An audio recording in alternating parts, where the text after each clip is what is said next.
He's been Speaker of the Georgia House for 7 sessions. What does David Ralston have to say about the one that's about to adjourn? Campus carry, MARTA expansion, medical marijuana. The going hasn't always been easy. And then there's the religious liberty battle as well. As sine die looms, Speaker Ralston joins us for an appraisal of the 2016 session. Lawmaker starts right now.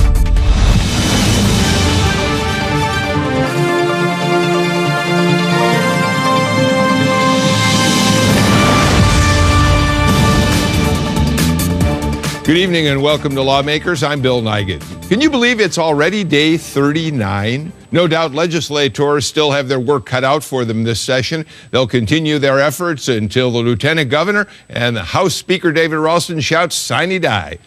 But the Senate passed a number of bills today, including HB 792, which would allow students over 18 to carry tasers for protection on college campuses. Our special guest, a man who really needs no introduction, he is the Speaker of the Georgia House of Representatives, David Ralston. Thank you both so much for being here, especially you, Speaker Ralston. You are in a very busy time.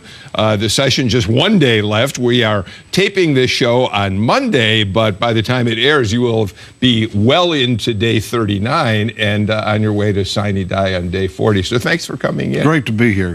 Great to be with both you and Jim. We have a number of other measures we want to talk about, not the least of which, of course, is campus carry and where that's headed. That's a big one in this final hours or so of the session. Again, Speaker Ralston, thanks for being here. Jim? Well, I guess the other big topic we need to address is campus carry. The House has passed a bill. The Senate rubber stamped it, sent it on to the governor, and the governor says, well, we need a few changes. So we've got a general gun bill that's still out there, is it not? And are those changes going to come? I don't know. That bill was thoroughly, exhaustively vetted, debated, and discussed in the House. It went through the committee process on the Senate. I sort of compare it to a trial in a courtroom. Everybody gets a chance to put up their evidence, argue their case. The jury renders a decision. But there is no next day to come in and say, well, can I argue again or can I have some more evidence? I consider the issue closed. I think it's a good bill, and I'm hoping it will be signed into law. Did you get some mixed signals from the governor? I know you value your relationship with the governor of the state of Georgia, but he seemed to indicate at a certain point during the deliberations over the bill that he probably could sign the bill as it stood. And then after it's gone through the process, he suddenly finds some tweaks that he believes are essential. Were you caught off guard when he suggested there were some changes he wanted to see? Yeah, nothing really surprises me in this process. Well, that may be. And I say that very respectfully. I have the greatest amount of respect for this governor. I've known this governor for almost 40 years. He is a great leader, and he's a good person.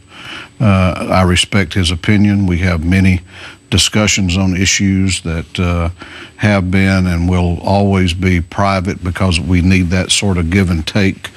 I'm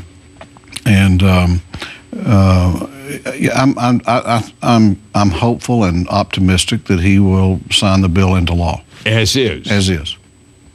So Representative Jaspers was here the other night, and of course he's sort of the father of the gun bills, the guns everywhere legislation as it became known. And he said, asked a direct question, what changes are you willing to make? He said, none, we're not changing it at all. Is that your posture? My posture is that we went through the process in the House. We had a very thorough process, very fair process. We debated it. We have voted it. I'm not going to ask the members of the House of Representatives to backtrack now. That's where I am. I support Representative Jaspers. Would you be in favor of letting it proceed for a year and then maybe in next January taking another look at it at the governor's concerns? Well, I think we need to go ahead and sign this into law, frankly.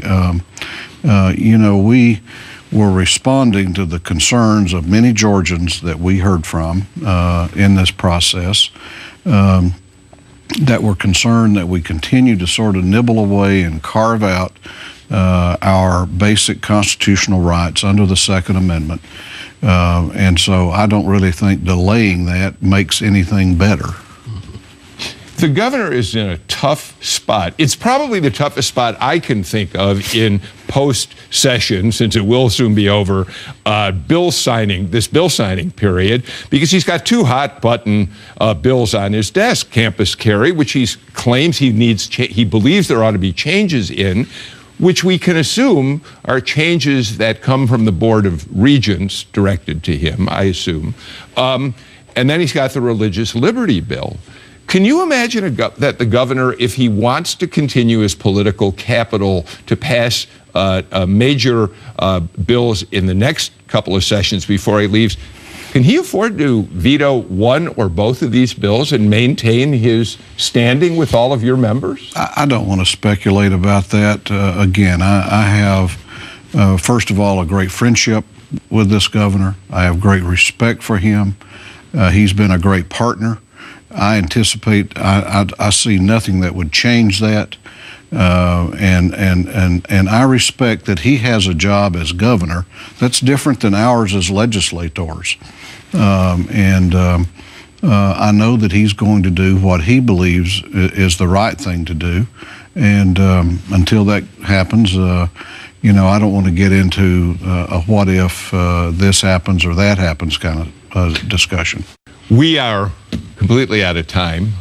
You obviously have a lot more on your plate as we come to the end of the session. And as we always do, wait to hear you say sine die from, how does that go? How do you This House say it? is adjourned, sine die. There you go. Thank you so I much. can't wait to say that. I'll bet you can. Jim Galloway, Speaker Ralston, thanks so much for being here. Thank you. And that does it for us for day 39 of the 2016 session. One more day to go, and everybody up at this table is glad to hear that.